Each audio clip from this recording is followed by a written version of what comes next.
آپ اتنی بڑی تعداد میں اعتکاف میں بیٹھے ہیں، اللہ کا گھر ہے، پاکیزہ ماحول ہے، تزکیہ اور تصفیہ کے دن بیت رہے ہیں، شب بیداریاں ہیں، دعائیں ہیں۔ امام ابو نعیم نے 5 باتیں لکھی ہیں جو حضرت مولا علی شیر خدا رضی اللہ تعالیٰ عنہ نے خود فرمایا۔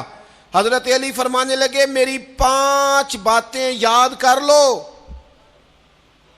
اور فرمانے لگے اونٹوں پر بیٹھ کر تلاش کرنے نکلو گے تو یہ باتیں تمہیں ملیں گی کہیں بھی نہیں، لے لو ہم سے، حاصل کر لو، یہ فیض ہے۔ فرمایا ڈھونڈنے نکلو گے نا، ڈھونڈنے، تو تمہیں یہ ملیں گی، ڈھونڈنے سے نہیں چیزیں ملیں گی۔ فرمانے لگے 5 باتیں لے لو یار حضرت شیر خدا کی 5 باتیں، آج اس کو سبق کے طور پر رٹا لگا لو، اسے یاد کر لو، دل میں بٹھا لو۔ شیر خدا کی 5 باتیں، علم و حکمت کا نچوڑ، نبی پاک صلی اللہ تعالی علیہ وسلم سے لیا ہوا فیض، وہ حضور کی امت کو بانٹتے ہیں، اپنے سے محبت کرنے والوں کو عطا کرتے ہیں۔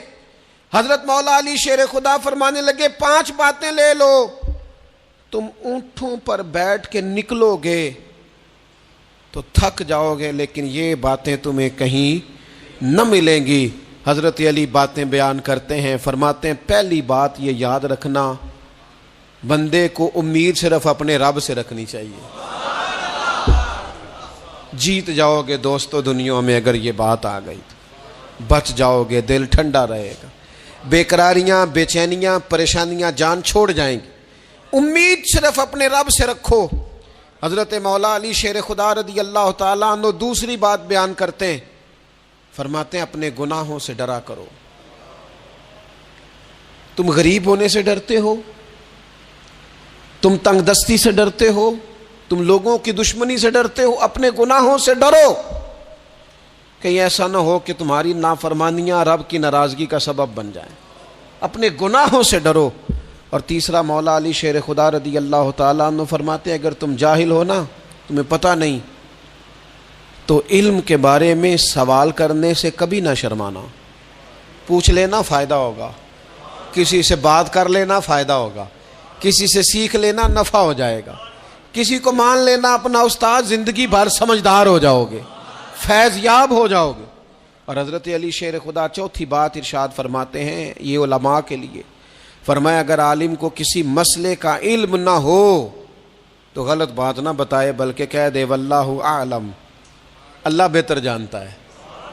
یہ بات یاد رکھیں، جس بات کا پتہ نہ ہو، جس کی خبر نہ ہو، جس پر عبور نہ ہو، اس بات کو آگے بیان نہ کیا جائے، اور کبھی بھی غلط بات نہ بتائی جائے۔ یہ حضرت علی شیر خدا ہمیں سبق دیتے ہیں۔ اور 5ویں بات حضرت علی شیر خدا ارشاد فرماتے ہیں یاد رکھنا، ایمان میں صبر کی وہی حیثیت ہے جو جسم میں سر کی حیثیت ہے۔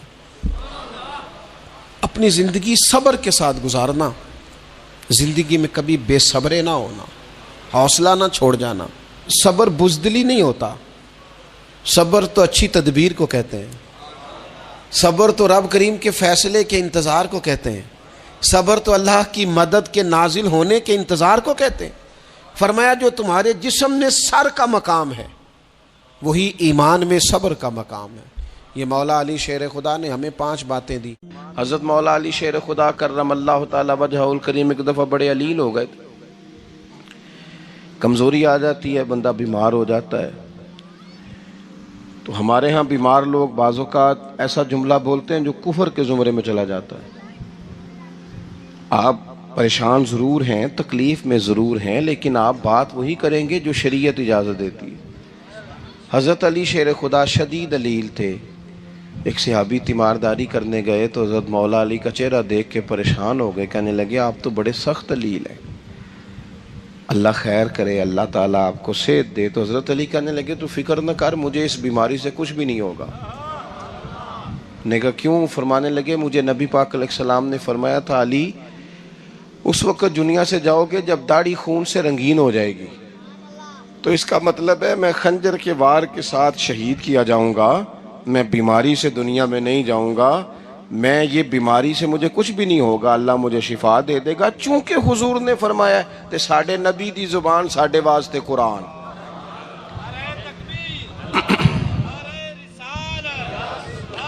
تو سب سے پہلے تو اپنے ایمان کے اندر، توکل کے اندر مضبوطی پیدا کریں. مسلمان دیکھو نا، نماز پڑھنے سے روزی میں برکت ہوتی ہے کہ نہیں؟ ویسے جو چوپ ہے ان کی بھی ہوتی ہے کہ نہیں؟ نماز پڑھنے سے روزی میں برکت ہے. تو پھر اس کا مطلب یہ ہے کہ جب ٹائم آئے نا نماز کا، تو گاہک جتنے مرضی کھڑے ہوں پھر دکان بند کرنی چاہیے، پھر نماز پڑھنی چاہیے، کیونکہ روزی تو اللہ نے دینی ہے، گاہکوں نے تو دینی. تو سب سے پہلے ضروری ہے مضبوطی ایمان. میری طرف دیکھیں جی، آپ ویڈیو ضرور بنائیں پر میری طرف بھی تو دیکھیں نا جی. اللہ آپ کو خوش رکھے. موبائل اللہ تو مہنگے مہنگے دے وے، پر ساری دیڑی یہ کام تری نہ کروں. آپ بنائیں ضرور، میں ویڈیو بنانے سے منع نہیں کرتا، سارے بنائیں بے شک، پر دیکھیں میری طرف، میری بات پر غور کریں. دوستو، مضبوطی ایمان، توکل، اللہ کی ذات پر بھروسہ. آپ کبھی میدان کربلا کا پورا نقشہ اپنے سامنے رکھیں نا، پورا نقشہ. دو چیزیں ہیں. امام حسین کو نظر آ رہا ہے اب شہادت ہو جائے گی، اتنی بڑی فوج آئی ہے، خدا کی حکمت کے تقاضے سمجھ میں آ رہے ہیں، حالات کیا ہوں گے سمجھ آ رہی، پر ایک لمحے کے لیے بھی ان کا توکل کمزور نہیں ہوا. اپنے رب پر جو مضبوط بھروسہ ہے، مضبوط. سیدہ طیبہ طاہرہ حضرت فاطمہ الزہرا رضی اللہ تعالی عنہا نا اونٹ کے بالوں کی بنی ہوئی چادر اوڑھ کر چکی پیس رہی تھی. یہاں بیویاں بڑا روتی ہیں، غریبی بڑی ہے، بڑی غریبی ہے. حالانکہ اب کون بندہ پیبند والے کپڑے پہنتا ہے جی، دور ہی گزر گیا. اب تو بڑی مشکل سے وہ لوگ ملتے ہیں جو جوتا ٹوٹ جائے تو گانٹھ کے پہنے، ورنہ تو نئے جوتے آ جاتے ہیں. حضرت سیدہ پاک اونٹ کے بالوں کی بنی ہوئی چادر اوڑھ کے چکی پیس رہی تھی. نبی پاک صلی اللہ علیہ وسلم نے دیکھا، آنکھوں میں آنسو ضرور آئے، پر محبوب نے فرمایا فاطمہ دنیا میں تھوڑی سی تکلیف برداشت کرو، قیامت کی ساری عزتیں اللہ آپ کو ہی عطا فرمائے گا.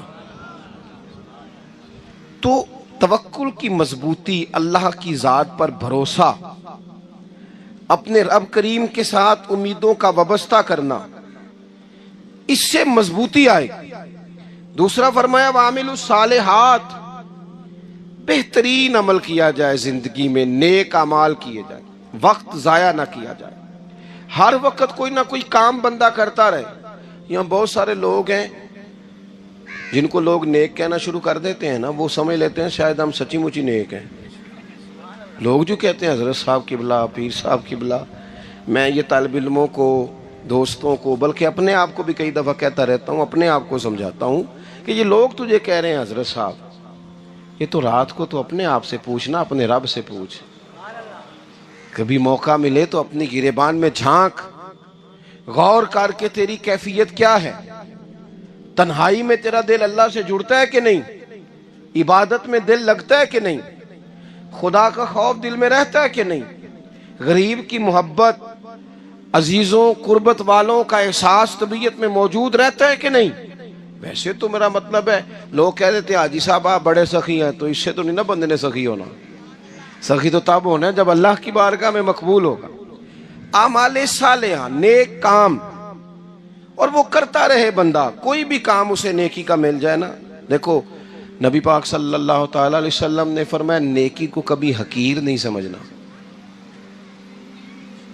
کبھی حقارت سے نہیں نیکی کرنی کہ یہ بڑی چھوٹی ہے تو میں اس کو کروں. اب فرمایا کبھی حقیر نہ سمجھنا، نیکی کا کام جو بھی ملے کر دینا.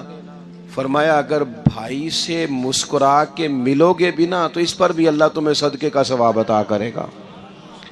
ہم تو اس دین سے کے ماننے والے ہیں جو کہتا ہے تو گلی سے روڑا اٹھا دے، کانٹا اٹھا دے، کسی کی تکلیف دور کر دے، کسی اس پر گنجائش کر دے، کسی کے لیے آسانی کر دے. جو بھی خیر کا کام میسر آئے پورے دن میں اسے چھوڑے نہیں. صبح گھر سے نکلیں، وہ ایک صحابی تھے، غالباً تابعی تھے، تو بازار جاتے اپنے غلام کے ساتھ تو سارا بازار گھوم کے واپس آ گئے. خادم نے کہا جناب کو نہ کوئی خریدا نہ کچھ بیچا. تو آپ سارا بازار گھوم کے آ گئے. فرمانے لگے تیرا کیا خیال ہے؟ میں نے کچھ بھی نہیں کیا. کہا جناب پھر کیا کیا ہے؟ فرمانے لگے تم نے دیکھا ہے جو بندہ بھی گزرا ہے میں نے اس کو کہا السلام علیکم. تو کتنی کو نیکیاں میں جمع کر کے آ گیا ہوں. کوئی خیر جو میسر آئے. ہم سمجھتے ہیں کہ شاید کوئی کروڑ کو روپیہ ہوگا تو پوری مسجد بناؤں گا تو پھر میں نے نیکی کر دی ہے. شاید جناب میں، حالانکہ یہ چھوٹے چھوٹے کام ہیں نا، چھوٹے چھوٹے کام، ان کی تو زیادہ ضرورت ہوتی ہے، ان کی تو زیادہ حاجت ہوتی ہے. کوئی آپ رستے میں گزر رہے ہیں تو نیچے کوئی کھڈا بنا ہوا ہے تو اس پر ہم کیا کرتے ہیں؟ گاڑی میں بیٹھ کے تبصرہ کرتے ہیں اے روڈ کھورے کدوں بننا ہے. بھئی یہ کھڈا ہے نا تو آپ نیچے اترے نا تو آپ دھابڑا لیں نا، کئی پکڑے نا، یہ تو 5 منٹ کا کام ہے.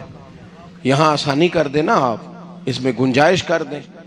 حضور سید عالم علیہ السلام نے فرمایا، امام راضی نے حدیث لکھی ہے، قیامت کے دن ایک بندے کو اللہ معاف کرے گا تو مالک وہ بندہ عرض کرے گا یا اللہ میں تو بڑا گناہگار ہوں، کس وجہ سے معافی ہوئی؟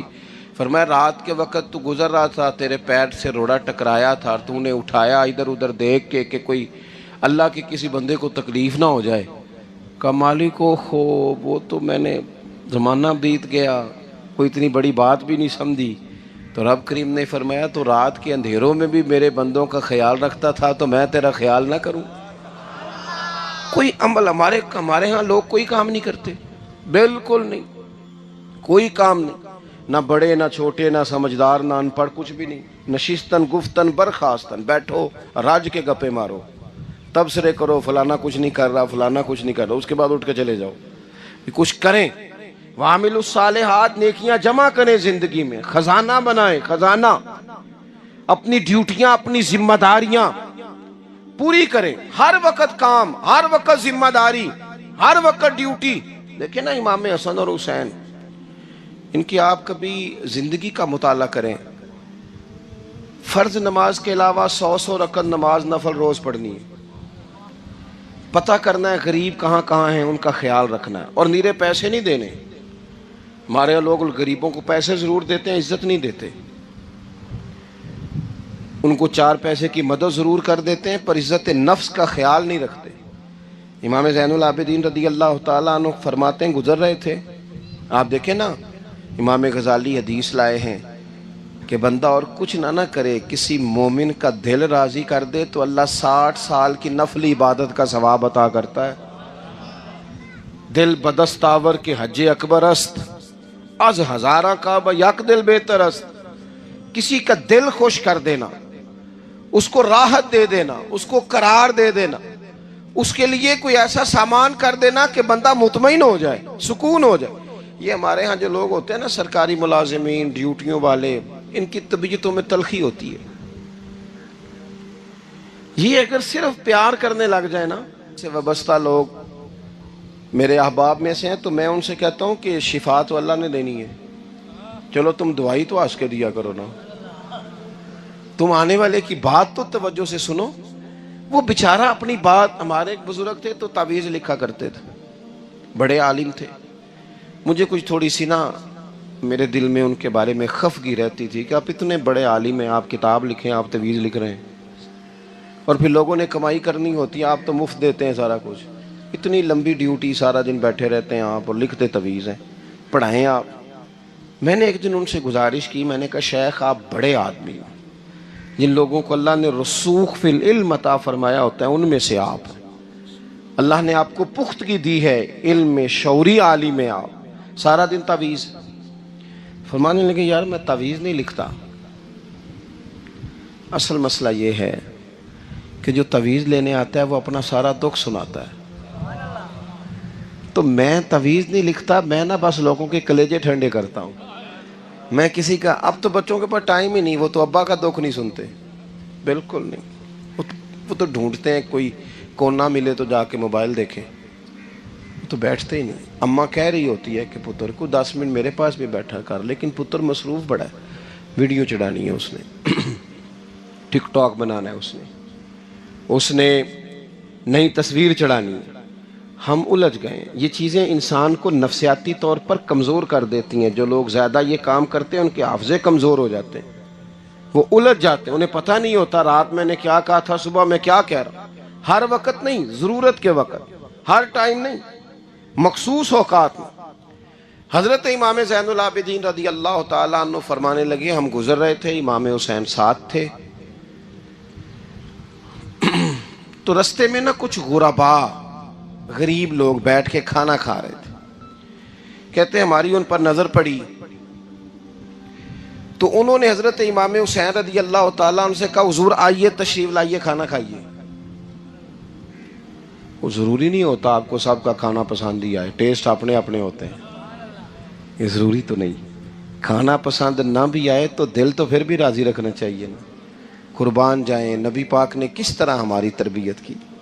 حضرت عائشہ صدیقہ رضی اللہ تعالیٰ عنہ فرماتی ہیں، کریم محبوب کا میں نے یہ طریقہ دیکھا کہ اگر کھانا ناپسند ہوتا تو چھوڑ دیتے، پر کبھی اس میں سے نقص نہ نکالتے، عیب جو ہی نہ کرتے۔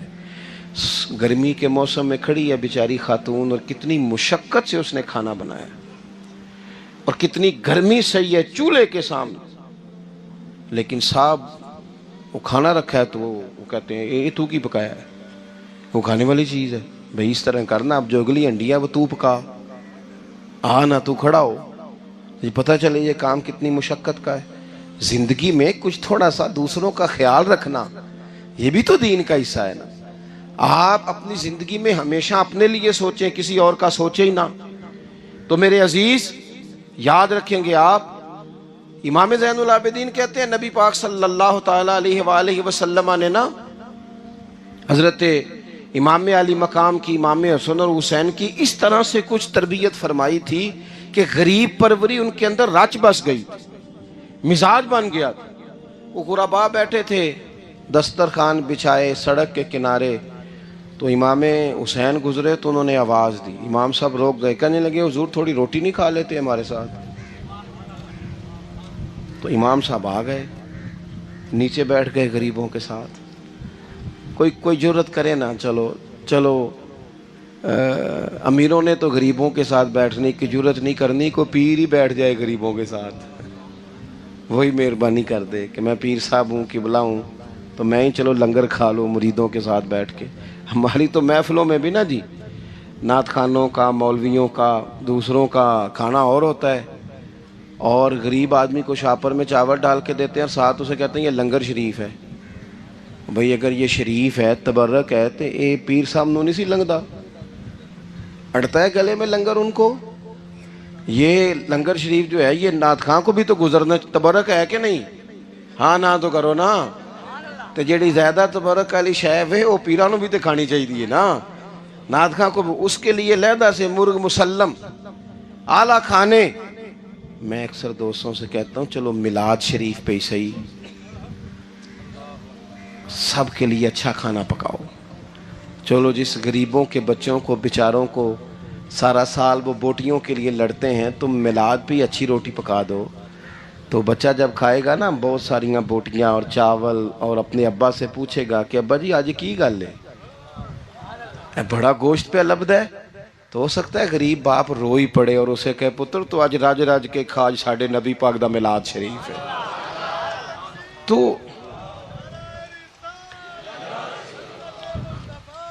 تو امام حسین رضی اللہ تعالیٰ عنہ نا آ کے غریبوں کے بیچ بیٹھ گئے زمین پہ، انہوں نے کہا کھائیے، تو وہ جس طرح وہ کھا رہے تھے نا سادے برتنوں میں، امام حسین کھانا کھانے لگ گئے۔ میں نے کہا خیر کا کام کوئی بھی ملے اسے ضائع، چلو اور کچھ نہیں کر سکتے تھے، کسی کو سڑک ہی پار کرا دے نابینا کو، چلو اور کچھ نہیں کر سکتے، تو آپ کو پتہ ہے کہ سامنے والا بوجھ لے کے گزر رہا ہے، آپ تھوڑا سا ہٹ جائیں روڈ سے، اسے گزر لینے دیں، کوئی تو کام زندگی میں، کوئی ارادہ تو خیر کا بندہ کرے۔ امام حسین بیٹھ گئے، ان کے ساتھ روٹی کھائی، تھوڑی دیر کے بعد اجازت لی، فرمایا جاؤں؟ کہنے لگے حضور اور کھائیے۔ فرمانے لگے میں تو ابھی روٹی کھا کے آیا تھا، اور آج تک ایسا نہیں ہوا کہ دوبارہ کھانا کھاؤں، ایک لقمے کی بھوک نہیں تھی، جتنا بھی کھایا ہے نا یہ تمہارا دل خوش کرنے کے لیے کھایا ہے۔ غرباء مساکین کی وعامل الصالحات، ایماندار بندہ ایمانداروں جیسے کام کرتا ہی اچھا لگتا ہے۔ 25 حج کیا امام حسن اور حسین نے مدینے سے مکے پیدل جا کے۔ کتنے بولیے؟ میں کہتا ہوں چلو ہم باجماعت نماز ہی پڑھ لیا کریں۔ چلیں، حضور صلی اللہ علیہ وسلم نے فرمایا فجر کی نماز پڑھ کے بیٹھ جاؤ، اشراق چاشت تک اللہ کا ذکر کرو، 2 نفل اشراق کے 2 چاشت کے پڑھ لو، اللہ 2 حج اور 2 عمرے کا ثواب عطا کر دے گا۔ مشکل کام تو نہیں ہے، مشکل تو ہاں ہی نہیں کیتی تھے، یہ مشکل ہے۔ ویسے یہ کہ آنکھ کھل جائے تو 25-30 منٹ 40 منٹ موبائل پہ گزر جائے وہ تو سوکھا ہے، یہ مشکل ہے۔ دوستو، نیک اعمال ان پر کوشش، اہل بیت نے ہمیں سبق یہ پڑھایا ہے، حضور کے اصحاب نے ہمیں سبق یہ پڑھایا۔ تیسری بات فرمایا وَتَوَاصَوْا بِالْحَقِّ، صرف یہ نہیں کہ تم نماز پڑھ کے تو بیٹھ جاؤ، تم نے نا بے نمازی کو نماز کی دعوت بھی دینی ہے۔ مظلوم پر ظلم ہوتا رہے اور کونے میں چپ کر کے بیٹھے نہیں رہنا، بلکہ اگر ہاتھ پکڑا جا سکتا ہے تو ظالم کا ہاتھ پکڑنا ہے۔ نبی پاک علیہ الصلوۃ والسلام نے فرمایا اپنے بھائی کی مدد کرو چاہے وہ ظالم ہو یا مظلوم ہو، بھائی کی مدد کرو چاہے ظالم ہو یا مظلوم ہو۔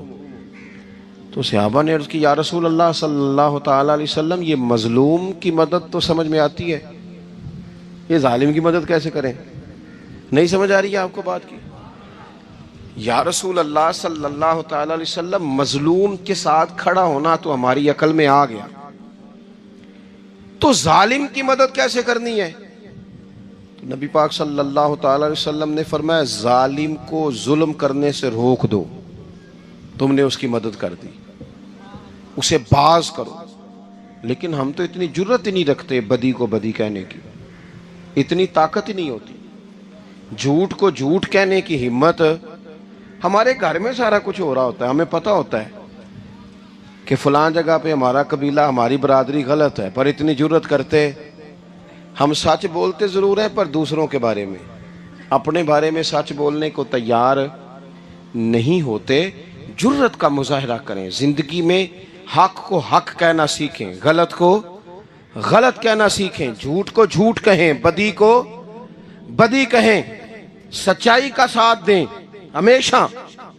ہم نے جب تک دیکھو نا ظلم ہوتا رہے، زیادتی ہوتی رہے، اپنا دروازہ اندر سے بند کر لو، پتر باہر نہ جانا، کیوں جی باہر اس پہ ظلم ہو رہا ہے، ان کے گھر آگ لگی ہے، کوئی ہمارے گھر تو نہیں نہ لگی۔ یاد رکھنا پڑوسیوں کی آگ نہ بجھاؤ گے تو اپنے گھر بھی آ جائے گی۔ اگر مظلوم کا ہاتھ نہیں پکڑو گے تو ظالم دلیر ہو جائے گا۔ اور ہمارے جتنے بھی بزرگ گزرے انہوں نے ظالموں کو ظالم کہا۔ امام احمد بن حنبل نے جیل کاٹی، امام اعظم ابو حنیفہ نے جیل کاٹی۔ آج کل لوگ کہتے ہیں مولانا صاحب آپ نے نا جناب غلط کو غلط نہیں کہنا، سیاست کی بات نہیں کرنی۔ کیوں جی؟ کس لیے نہیں کرنی؟ سیاست تو تدبیر کا نام ہے۔ بنو اسرائیل میں جتنی بھی تدبیر ہوتی تھی وہ سارے انبیاء کیا کرتے تھے، کیوں نہ بات کریں؟ یہ جن کرسیوں پہ آج تم نے ظالم و جابروں کو بٹھایا، یہ کرسی تو حضرت ابوبکر صدیق جیسے لوگوں کی ہے، یہ تو حضرت عمر جیسے لوگوں کی سیٹ ہے، حضرت عثمان غنی جیسے لوگوں کا کام ہے، مولا علی جیسے لوگوں کا کام ہے۔ غلط جگہوں پہ غلط لوگ بٹھا دی اور پھر جھوٹے کو جھوٹا بھی نہ کہیں، ظالم کو ظالم بھی نہ کہیں۔ ہم سے نہ رقم ہوں گے قصید یزید کے، کیونکہ ہم لوگ تو حسین کے سیرت نگار ہیں۔ یہ کیا بات ہوئی؟ آپ سچی بات ہی نہ کریں، کلمہ حق کہیں، ہمیشہ کھری بات کہیں، سچی، گرچہ اپنا نقصان ہو، حق کے ساتھ کھڑے ہونا سیکھیں۔ وَتَوَاصَوْا بِالْحَقِّ، ساری آسانی تھی، امام حسین کو کوئی مسئلہ نہیں تھا، آرام سے بیٹھے تھے۔ آج کتنے موجوں میں بیٹھے ہیں، پیر صاحبان، مولوی صاحبان، خطیب صاحبان، سیاستدان، وڈیرے، موج لگی ہوئی ہے، کسی کو کچھ نہیں کہنا، کچھ کہیں گے تو پھر بندے مخالفت کریں گے۔ تو امام حسین مسجد نبی میں جمعہ پڑھاتے تھے، چپ کر کے بیٹھے رہتے۔ حضور سید عالم علیہ السلام کے مزار انور کے پاس بیٹھے تھے، بیٹھے رہتے۔ لیکن امام حسین نے فرمایا ظالم حکمران بنے تو وہ قوموں کو تکلیف دیتے ہیں، وہ ملی نقصان کرتے ہیں، وہ امت کا چہرہ مہرہ بگاڑ کے رکھ دیتے ہیں، لہذا کھڑے ہونا پڑتا ہے، کلمہ حق کہنا پڑتا ہے، الہے کلمت الحق کے لیے نکلنا پڑتا ہے۔ آپ اپنی زندگی کے اندر سچی بات کرنا سیکھیں۔ الیکشن کے دن آ گئے، میرے ایک بڑے محبت والے ساتھی تھے، وہ آ گئے ووٹ کے لیے۔ ویسے بھی یہ جو بیماری ہمارے ملک میں نا جی، ہمارے ہاں حکمران بعض اوقات کہتے ہیں اوے ہو جی جمہوریت بڑی ضروری ہے۔ وہ بھی کس مصیبت کا نام ہے جمہوریت؟ اقبال تو کہتے ہیں کہ یہ وہ چیز ہے کہ جس میں پتہ ہی کوئی نہیں ہوتا پڑھے لکھے ان پڑھ کا، چھوٹے اور بڑے کا، سیانے اور بیوقوف کا۔ جمہوریت وہ طرز حکومت ہے کہ جس میں بندوں کو گنا کرتے ہیں تولا نہیں کرتے رہتے ہو ہر وقت۔ قوم کو اس کا حق ملنا چاہیے، غریب کی مدد ہونی چاہیے، انصاف ملنا چاہیے۔ باقی یہ تمہاری کہانیاں ہیں ڈکٹیٹرشپ اور جمہوریت، اور ہمیں تمہاری سمجھ بھی نہیں آتی۔ ہر ڈکٹیٹر کے ساتھ ہوتے ہو، باتیں جمہوریت کی کرتے ہو، جہاں تمہارا دل کرتا کھڑے رہتے ہو۔ ہمیں تو کوئی اس سے غرض نہیں، کام ہونا چاہیے۔ بلکہ جو لوگ قوت نافذہ رکھتے ہیں انہیں سمجھنا چاہیے کہ ملک کی بھاگ دوڑ ہمیشہ مضبوط ہاتھوں میں رہے، اور وہ اس طرح کا نظام وضع کریں، مل بیٹھیں سارے ادارے کہ غریب کی سنی جائے۔ وہ مجھے بڑی اچھی طرح یاد ہے جب وہ ایک حکومت ختم ہوئی اور جو ایک فوجی رہ کے گئے تھے 11 سال، ان کی حکومت آئی تو میں باہر نکلا تو ایک بزرگ تھے، وہ صبح صبح ناشتہ بیچا کرتے تھے ہمارے علاقے میں، چاول اور چنے ونے۔ تو میں نے ان سے کہا بزرگوں پتہ لگا جی رات دی حکومت بدل گئی ہے۔ تو فرمان لگے پتر جیڑا مرضی بھی آ جائے، میں تو یا چاول بیچ کے روٹی کھانی ہے، ہمیں تو ان سے غرض ہی نہیں۔ اللہ جانے کون آیا کون گیا، تو کھیل تماشا بنایا ہوا ہے۔ تو جھوٹے کو جھوٹا کہیں۔ میرے ایک دوست ہیں الیکشن لڑتے ہیں، مجھے ایک دفعہ آ کے کہنے لگے آپ نے کبھی ووٹ نہیں ڈالا، اس دفعہ ضرور ڈالے۔ میں نے کہا نہیں ڈالتا میں۔ کہنے لگے ووٹ قوم کی امانت ہے، تو میں نے کہا امانت کسی بے ایمان کو دے دوں؟ امانت تو امانت دار کو دی جاتی۔ نہیں سمجھے آپ بات؟ یہ سارے کہتے ہیں نا ووٹ قوم کی، تو امانت کس کو دینی چاہیے؟ صحیح بتاؤ۔ چلو ہوں تسی بولنا نہیں، بس دل چ گل رکھنی، دل چ دیندے ویسے امانت دارا نہیں ہونا۔ نہیں میں نے کہا بولنا نہیں، ہمیں کسی نے پتہ نہ لگ جائے۔ دیتے ویسے امانت داروں کو ہی ہو نا۔ یہ اپنے دل سے پوچھو، فیصلہ لو، اللہ سے ڈرو۔ ظالم کا مددگار ظالم ہوتا ہے، ظالموں کا مددگار ظالم ہوتا ہے۔ وہ تیرے میرے ووٹ پر جیت کر جب ظلم کرے گا تو پھر کون ہے جو یہ دعویٰ کرے گا کہ جناب میں ظالم کا مددگار نہیں؟ سوچو سمجھو غور کرو۔ عزیز بھائی، امام حسین رضی اللہ تعالیٰ عنہ نے فرمایا سچ کو سچ کہیں گے، جھوٹ کو جھوٹ کہیں گے۔ یہ نہیں ہو سکتا کہ جناب ظلم ہوتا رہے اور چپ رہے۔ اور یہ سبق کہاں سے پڑھا انہوں نے؟ مولا علی شیر خدا سے۔ ہم تو اپنے بچوں کہتے ہیں نا باہر ظلم ہو رہا ہے، تو پتر تو نہ باہر جانا، ہماری نہیں لڑائی۔ لیکن جب حضرت عثمان غنی رضی اللہ تعالیٰ عنہ پر بلوائیوں نے حملہ کیا نا، تو چونکہ حضرت عثمان غنی خالو تھے امام حسن اور حسین کے، حضرت عثمان خالو ہیں، سگے خالو ہیں، تو حضرت مولا علی شیر خدا نے یہ نہیں کہا کہ پتر اتنے بندے آ گئے ہیں، تلواریں ہیں، محاصرہ ہے، باہر نہ نکلنا، بلکہ حضرت مولا علی نے خود اپنے دونوں بیٹوں کو تلواریں پکڑائیں اور حضرت عثمان غنی کے دروازے پہ کھڑا کر کے کہا پتر خیال رکھنا تمہارے ہوتے ہوئے کوئی بھی شخص حضرت عثمان غنی کا دروازہ نہ کراس کر پائے۔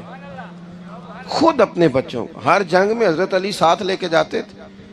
ہم تو بچوں کو دلیری سکھاتے ہی نہیں، بزدل۔ اور کچھ ہمیں بابے مل گئے، وہ کہندے ہیں منڈے نو سایا ہے، میں کہ بابے نو آپ سایا ہے، انہوں بھی کرو دم کراؤ، اس کو نظری سایہ آتا ہے۔ کیسے نادانوں سے پالا پڑ گیا۔ کیا ہوتا ہے وہ سایہ؟ اچھے بھلے سیانے نوجوان بتی بند کر کے اندر لیٹا ہوا ہے بچہ، بابا کہہ گیا انہوں سایہ ہے۔ بابا کہڑا کہہ گیا جیڑا باہر روٹی لین آیا سی؟ بھی ایڈی پہنچی سرکار ہوندی تے ٹکر ہی گھر کھا لیندی۔ لوگوں کے قسمت کا حال بتاتا ہے، اپنی اتنی خراب ہے کہ مانگتا پھرتا ہے۔ کیا مذاق بنایا ہم نے اپنے ساتھ۔ تھوڑے سمجھدار ہو جائیں، ہر بندے کی بات کا اثر قبول نہ کیا کریں۔ مومن کے پاس طاقتیں ہوتی ہیں، جو جدھر لگاتا ہے چپ کر کے لگ جاتے ہو۔ ان الذین قالوا ربنا اللہ ثم استقاموا تتنزل علیہم الملائکہ، اللہ کہتا ہے تو ڈٹنا سیکھ، رب کا نام لے کے ڈٹ جا، رب تیری مدد کے لیے فرشتے بھی نازل کر دے گا۔ کھڑے ہونا سیکھیں، جس کا جو مان آتا ہے وہ تباہی کر کے گزر جاتا ہے، بالکل قطعاً نہیں۔ تو امام حسین نے صحیح کو صحیح کہا، غلط کو غلط کہا، اور ڈٹ کے کہا، اور پورے وثوق سے کہا، اور پوری وہ حضرت امام ابو مالک کھڑے تھے نا، تو یہ بادشاہ بڑی بڑی غلط باتیں بھی کرتے ہیں۔ اچھا چلیں صحیح بتائیں آپ، میں آپ کو اپنی بات بتاتا ہوں۔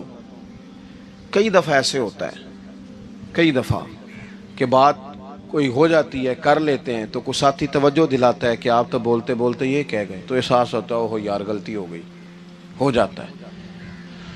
بڑے بڑے جو محدثین تھے، بڑے بڑے لوگ، انہوں نے کہا یار ہماری یہ رائے تھی، پھر اس کے بعد ہمیں یہ پتہ چل گیا، اب ہماری رائے بدل گئی ہے، اس کو رجوع کرنا کہتے ہیں۔ بڑے بڑے لوگوں نے کر لیا۔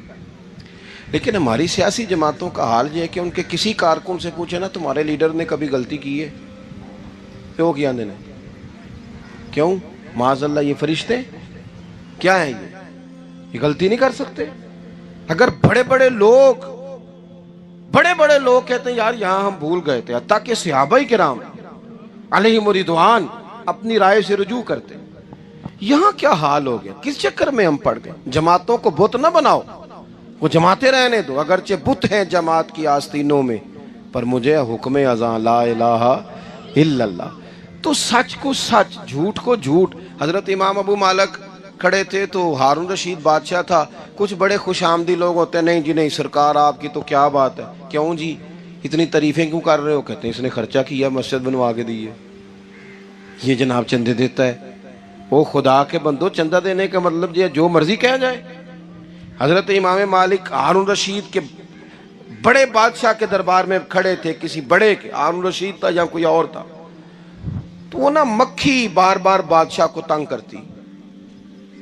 مکھی کئی دفعہ نہیں قابو آتی، 3-4 بندے بھی لگ جائیں تو نہیں قابو آتی، پکڑی نہیں جاتی، مکھی جو ہوئی۔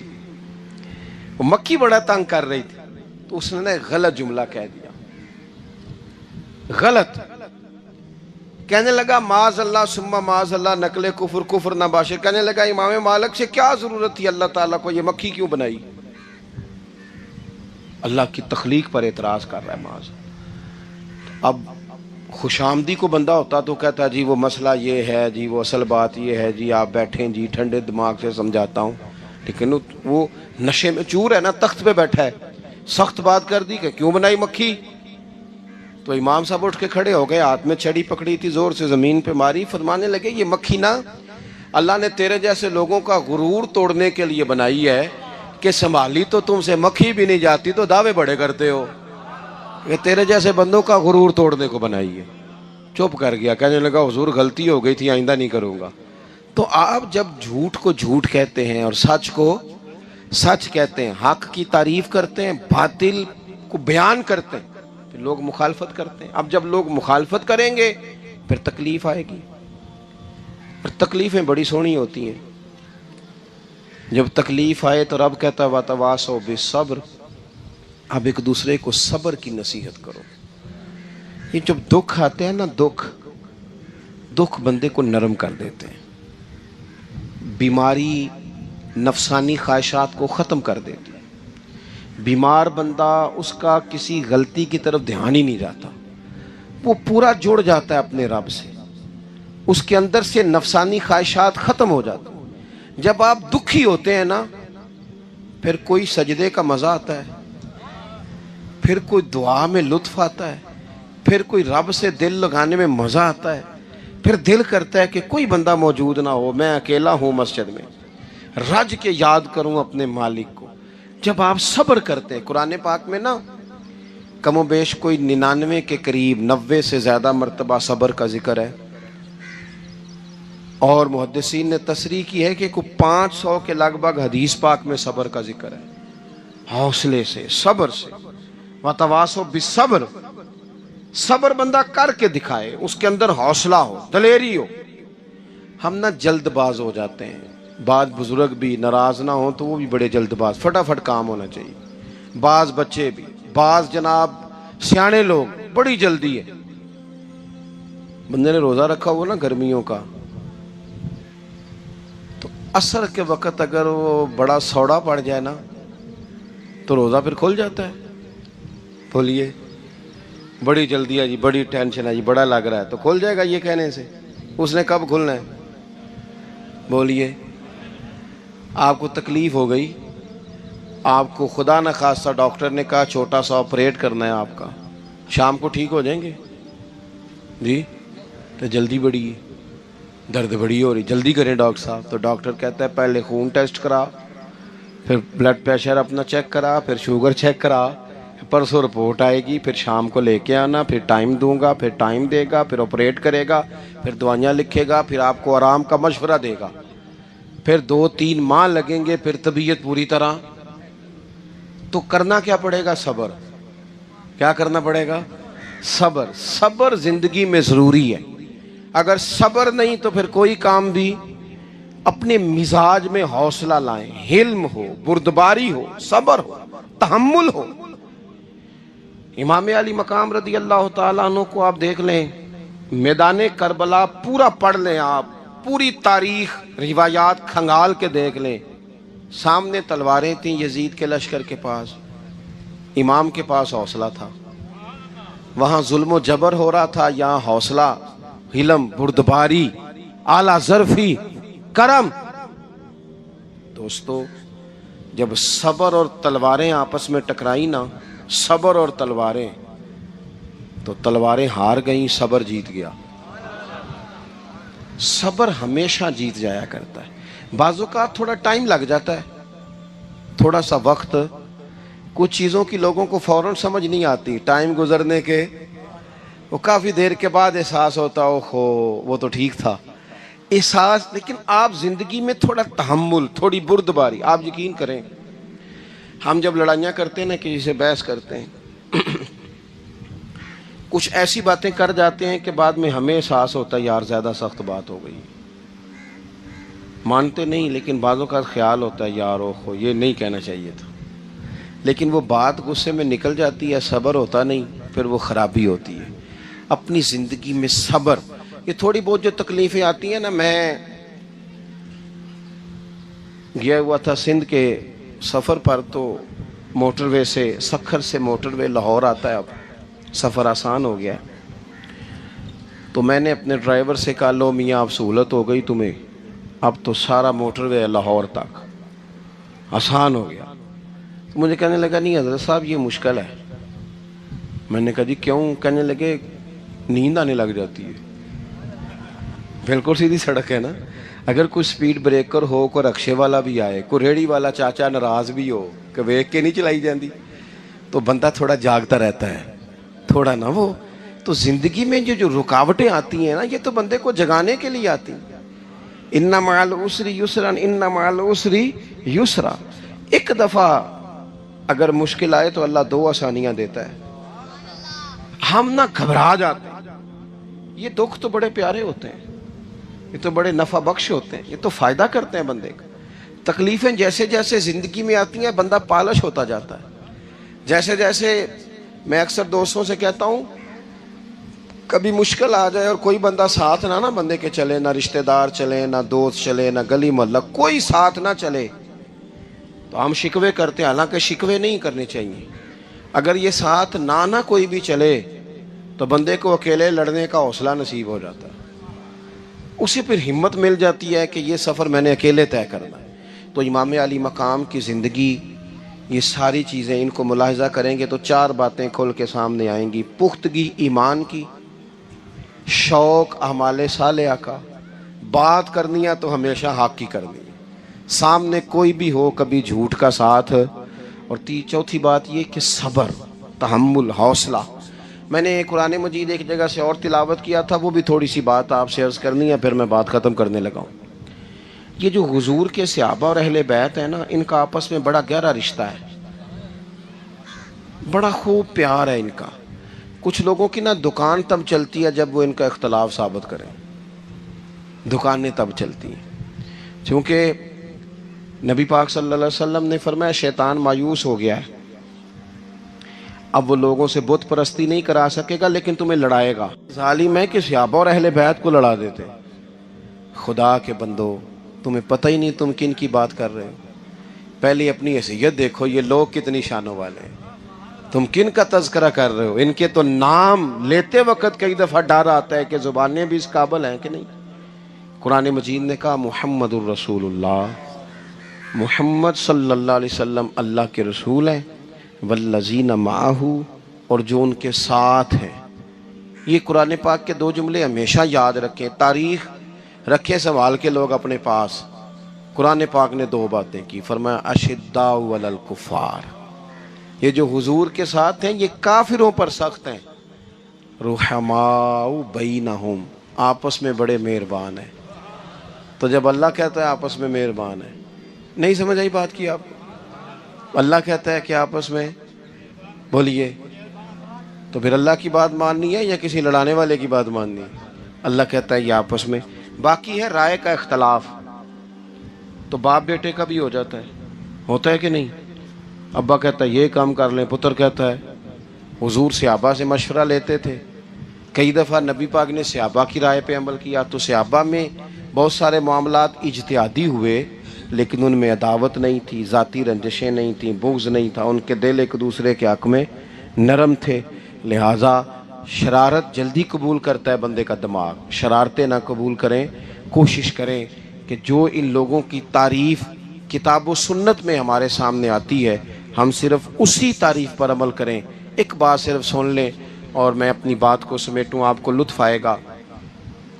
تمام صحابہ حضور کے گرد بیٹھے تھے, اور جہاں سب لوگ بیٹھے تھے وہاں جگہ ذرا کم تھی. حضرت سیدنا ابو بکر صدیق رضی اللہ تعالیٰ عنہ بالکل حضور کے ساتھ بیٹھے تھے, وہ آج بھی بالکل ہی حضور کے ساتھ ہیں. کیا مقدر ہیں صدیق و فاروق کے, جن کے گھر رحمتوں کے خزینے میں بالکل ساتھ بیٹھے تھے. اچانک حضرت مولا علی شیر خدا آ گئے. کوئی صحابی بھی اٹھ کر جگہ دے دیتا اور سارے دینا بھی چاہ رہے تھے, لیکن حضرت مولا علی جیسے ہی آئے نا, سب سے پہلے حضرت صدیق اکبر اٹھے اور بازو تھام کے آگے جا کے بڑھ کے مولا علی کا بازو تھام کے حضور کے قریب لا کے بٹھایا, خود ذرا سائڈ پہ ہو کے بیٹھ گئے. اب یہ حضور کے سامنے سارا کچھ ہو رہا ہے, تو بولنا کس نے تھا؟ کسی کو ضرورت ہی نہیں ہوتی تھی محبوب کے سامنے کوئی تبصرہ کرے, کوئی کر ہی نہیں سکتا تھا, کسی کو ضرورت ہی نہیں تھی. کوئی نہ بولا, خود رسول کریم بولے, اور حضور فرمانے لگ گیا دیکھا تم نے میرے ابو بکر نے کیا کیا ہے. اور پھر حضور نے جو جملے کہے وہ یاد رکھنے والے ہیں. شیخ اسماعیل حقی نے اس کو لکھا ہے, نبی کریم فرمانے لگے عزت والا ہی کسی کو عزت دیا کرتا ہے, فضل والے لوگ ہی دوسرے کا فضل سمجھا کرتے ہیں. تو یہ تو صاحب عزت لوگ تھے, یہ تو ایک دوسرے کو عزتیں دیتے تھے. تم کون ہو جو عزتیں اتار رہے ہو؟ تم کون ہو جو اس طرح کا لہجہ اختیار کیے ہوئے ہو؟ تو ان لوگوں کا آپس میں گہرا تعلق, ربط, پیار, محبتیں, خلوص, وارفتگیاں. تو کبھی بھی کسی ایسے شخص کے چکر میں نہ آئیں جو ہمیں ان لوگوں سے لڑانے کی صحیح کرے. کہ اللہ والے جہاں ہوتے ہیں وہاں دعائیں قبول ہوتی ہیں. آپ کو پتہ ہے بیت المقدس, مسجد اقصی, یہ مسلمانوں کا قبلہ اول ہے, اور بلکہ پچھلے انبیاء اکرام علیہ السلام کی بھی وہ مقدس جگہ رہی ہر زمانے میں. اور اس کی عظمت کا کیا کہنا, قرآن نے اس کے متعلق کہا ہے الذی بارکنا حولہ, اس کے ارد گرد ہم نے خوب برکتیں رکھی ہیں. مسجد اقصی, حضرت زکریا علیہ السلام متولی تھے, بیت المقدس کے امام تھے, اور آپ کی عمر مبارک 80 سال یا 90 سال کے قریب ہو گئی تھی, اولاد نہیں تھی. یہ وہی زمانہ ہے جب حضرت بی بی مریم پیدا ہوئی تھی. ان کے والد عمران, ان کی ماں حنا. حضرت عمران اور حنا کے گھر میں جب حضرت مریم پیدا ہوئی تھی تو یہ منت سے پیدا ہوئی تھی. قرآن میں اس کا ذکر ہے سورہ آل عمران میں, اذ قالت امرأۃ عمران ربی انی نذرت لک ما فی بطنی محررا فتقبل منی انک انت السمیع العلیم. عمران کی بیوی نے یہ منت کی تھی کہ اگر میرے پیٹ میں جو ہے وہ بیٹا ہو تو میں اس کو مسجد اقصی کے لیے وقف کر دوں گی. لیکن بیٹی پیدا ہوئی, بیٹی ہونے کے باوجود وہ لے کر کے آئی بیت المقدس میں دے دیا. اور بیت المقدس میں کون تھے؟ حضرت زکریہ علیہ السلام. انہوں نے لے لیا اور کہا کہ ٹھیک. اس زمانے میں ہوتا ہوگا اس طرح وقف کر دیتے تھے بچوں کو. تو حضرت زکریہ علیہ السلام پرورش پر مامور ہو گئے بی بی مریم کے، اور بی بی مریم کو ایک محراب میں رکھ دیا گیا اور اس کو محراب مریم کہتے ہیں. اور وہاں ان کی پرورش ہو رہی تھی. اور پرورش کس انداز کی؟ اللہ اکبر. قرآن میں اس کا بھی ذکر ہے. قال یا مریم انا لکی ھذا، جب کلما دخل علیہا زکریا المحراب وجد عندها رزقا. جب حضرت زکریہ علیہ السلام محراب مریم میں جاتے تھے تو دیکھتے کہ عجب پھل وہاں پر ہیں جو بے موسم کے ہیں. موسم نہیں ہے لیکن اس کے پھل وہاں موجود ہیں. پوچھا یہ مریم کہاں سے آتے ہیں تمہارے پاس؟ قالت هو من عند اللہ. بی بی مریم نے کہا یہ سب اللہ کی طرف سے مجھے ملتا ہے. ان اللہ یرزق من یشاء بغیر حساب. بے شک اللہ جسے میں نے آپ کو تمہیداً کیوں واقعہ بیان کیا. حضرت بی بی مریم چھوٹی ہیں، محراب مریم میں ہے، رزق ان کے ہاں پہنچ رہا ہے. زکریہ علیہ السلام خود اللہ کے نبی ہیں، متولی ہیں، امام ہیں مسجد کے. لیکن آگے قرآن کہتا ہے ہنالک دعا زکریہ ربہ قال رب هب لي من لدنك ذرية طيبة انك سميع الدعاء. ان کی اولاد نہیں تھی حضرت زکریہ کی. قرآن کہتا وہی محراب مریم میں کھڑے ہو کر زکریہ علیہ السلام نے دعا کی اپنے رب سے. دعا ربہ، اپنے رب سے دعا کی کہ اے اللہ مجھے نیک و صالح اولاد عطا فرما. ذریۃ طیبہ، تو بے شک دعاؤں کو سننے والا ہے. اور پھر محراب مریم میں جب کھڑے ہو کر کے انہوں نے دعا کی تو کیا ایسی ہی چلی گئی دعا؟ فنادته الملائکۃ وهو قائم یصلی فی المحراب ان اللہ یبشرک بیحییٰ. اسی وقت فرشتوں نے آ کر کے کہا اے زکریہ آپ کو مبارک ہو، اللہ آپ کو یحییٰ علیہ السلام کی شکل میں بیٹا عطا کر رہا ہے. دعا بھی قبول ہوئی. میں آپ سے یہ کہنا چاہتا ہوں بیت المقدس بہت بڑی جگہ ہے، مسجد اقصی بہت بڑی جگہ، عبادت کی جگہ ہے. حضرت زکریہ کہیں پر بھی مصلی پہ کھڑے ہو کر کے دعا کرتے، اپنی صف میں کھڑے ہو کر دعا کرتے. لیکن قرآن کہہ رہا نہیں، جہاں بی بی مریم بیٹھی تھی وہاں آ کر انہوں نے دعا کیا. آیت یہ بتاتی ہے اللہ والے جہاں بیٹھتے ہیں وہاں دعائیں قبول ہوتی ہے. اب جب ایک نبی کی دعا بی بی مریم کے قریب کھڑے ہو کر کرنے سے قبول ہوئی تو پھر امتی کی دعا نبی کے آستانے پر کیوں نہیں قبول ہوگی؟ ایک امتی اپنے محبوب اولیاء کاملین کے آستانے پر جا کر دعا کرے تو کیوں نہ قبول ہوگی؟ بہرحال اعلیٰ حضرت نے جو فرمایا ہے وہ سچ ہے کہ اجمیر معلیٰ ہو کہ بغداد مقدس ہو، دعاؤں کی قبولیت کے لیے اکسیر ہے. بہت تیز دعائیں قبول ہوتی ہیں. اللہ ہماری دعائیں قبول فرمائے. میرے عزیزو مختصر عرض کروں گا، اجمیر مقدس سرکار غریب نواز رضی اللہ تعالیٰ عنہ کا اپنا وطن نہیں ہے. ان کا وطن تو سیستان، یعنی یہ اس زمانے کا خراسان تھا. خراسان کے سنجر کا ایک علاقہ جہاں پر آپ کی ولادت ہوئی. اور ولادت کا مسئلہ ایسا ہے، سنجر جو شہر ہے نا، اس شہر کی ایک خصوصیت تھی. گاؤں تھا، اس کی ایک اسپیشلٹی کیا تھی پتہ ہے سنجر کی؟ اس کی اسپیشلٹی یہ تھی کہ اس پورے گاؤں میں ایک بھی آدمی ایسا نہیں تھا جو تہجد نہ پڑھتا ہو. 5 وقت کی نمازوں کی بات نہیں کر رہا ہوں، تہجد. کسی ایک کی بھی تہجد قضا نہیں ہوتی تھی. اس پورے گاؤں کی خاصیت تھی. لیکن ایک دن ایسا ہوا، رات کو سب تہجد کے لیے اٹھتے تھے، اچانک اجالا ہو گیا.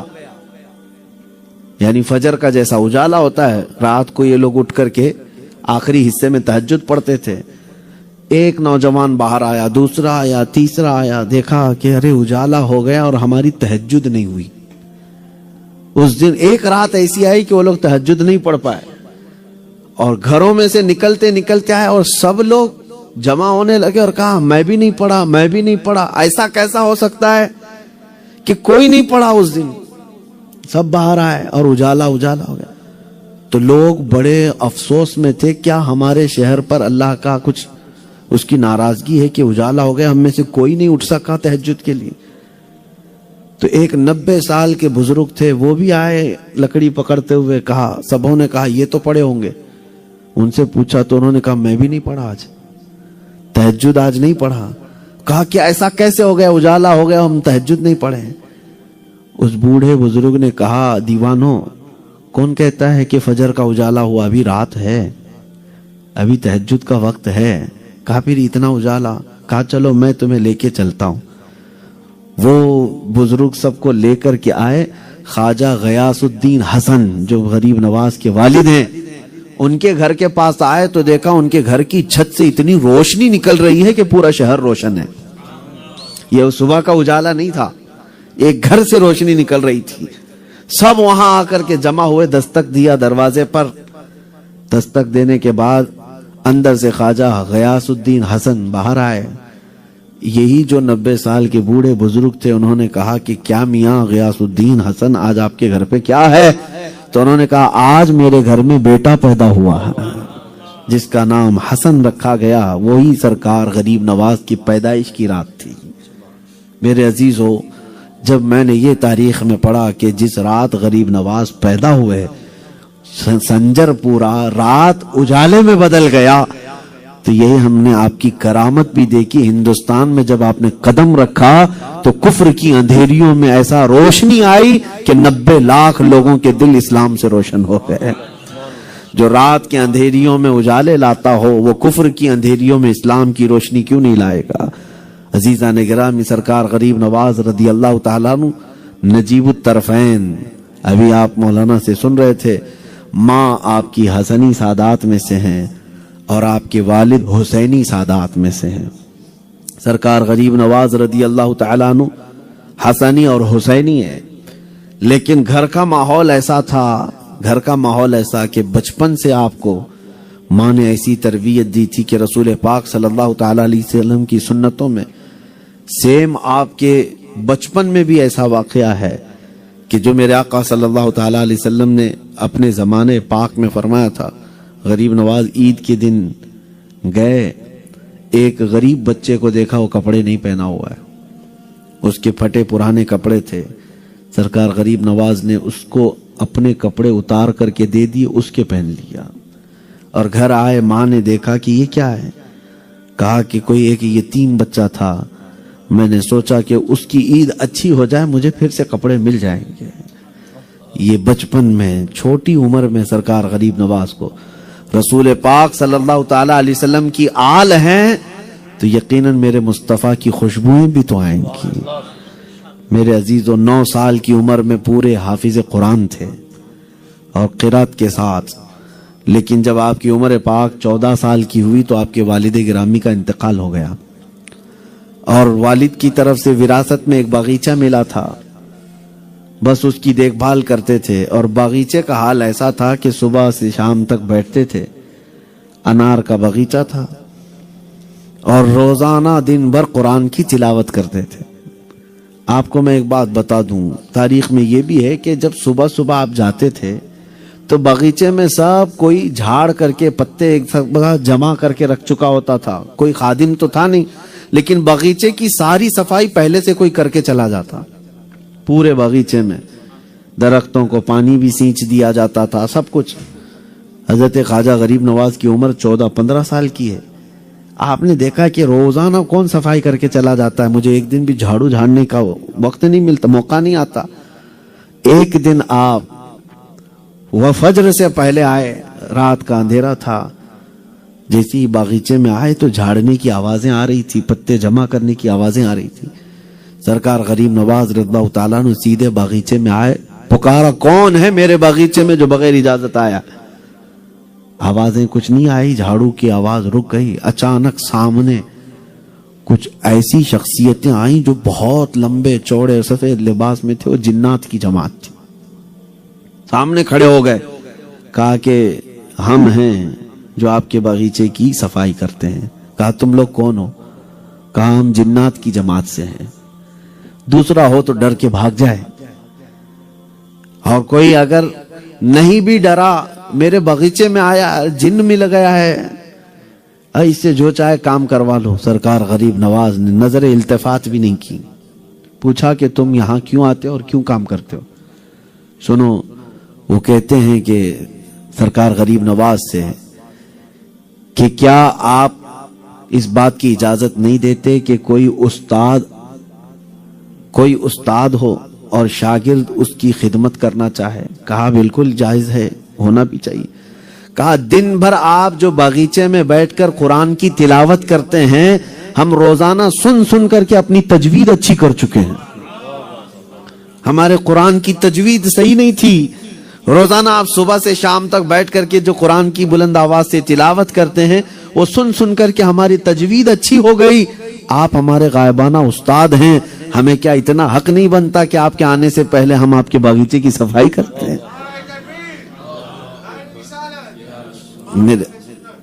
میرے عزیزو، سرکار غریب نواز رضی اللہ تعالیٰ عنہ کے اس فیض سے صرف انسان نہیں، جنات بھی فیضیاب تھے، جنات بھی. لیکن میں آپ کو یہ بات بھی بتا دوں، اولیاء وہی ہیں جن کو دنیا سے کوئی غرض نہیں ہوتی. بہت سارے بابا لوگ تو اسی چکر میں پڑے ہوئے ہیں کہ ایک جن ہاتھ میں آ جائے، کوئی موکل ہاتھ میں آ جائے، چراغ رگڑے تو جن آ جائے، ہاں طاقت مل جائے گی. نہیں، بلکہ حقیقت انسانوں کو پتہ نہیں ہے. جنات کچھ بھی نہیں. اللہ نے انسانوں کو جو طاقت عطا کی وہ جنات کے پاس بھی نہیں ہے. کبھی ان چیزوں کی طرف توجہ بزرگوں نے ہمیں نہیں دلائی. انسان کو خود اپنی طاقت اور اپنی قوت کا احساس ہونا چاہیے کہ میں اشرف المخلوقات ہوں اور رسول اللہ صلی اللہ علیہ وسلم کا امتی ہوں. اس سے بڑا اعزاز آپ کے پاس کیا ہے؟ یہ سب سے بڑی نسبت ہے آپ کے پاس. اور سرکار غریب نواز رضی اللہ تعالیٰ عنہ نے کبھی ان کی طرف توجہ نہیں کیا. فاقہ تھا گھر پہ، لیکن کبھی یہ نہیں کہا جنات سے کہ کہیں سے کھانا لا کے دے دو. کبھی یہ نہیں کہا کہ کچھ مال و دولت مجھے لا کر کے دے دو. نہیں، کبھی اعتنا بھی نہیں کیا. میرے عزیزو، ایک دن ایسا بھی تھا کہ سرکار غریب نواز رضی اللہ تعالیٰ عنہ باغیچے میں تھے.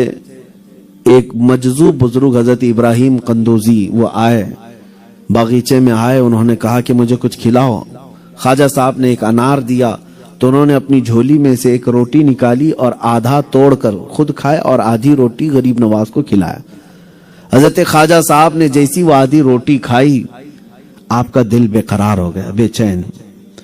باغیچے وغیرہ میں دل ہی نہیں لگنے لگا. اپنی ماں کے پاس آئے اور کہا مجھے بڑی بے چینی ہے، بڑی بے قراری ہے، میں معرفت الہی کے راستے پر چلنا چاہتا ہوں، مجھے اجازت دے دو. ماں نے کہا کہ بیٹا وہ وقت آ گیا جب اللہ تعالیٰ تجھے اپنے دربار میں بلا رہا ہے. تو حضرت غریب نواز خواجہ صاحب پورے باغیچے کو صدقہ کر دیا. جو کچھ بھی تھا سب صدقہ کر دیا اور وہاں سے نکل پڑے. تلاش حق میں جب نکلے، نیشاپور، سمرقند، بخارا، بغداد، یہ سفر کرتے کرتے ہارون پہنچے. ہارون میں خواجہ عثمان ہارونی رضی اللہ تعالیٰ عنہ، آپ کے جو پیر و مرشد ہیں، ان کی بارگاہ میں پہنچے.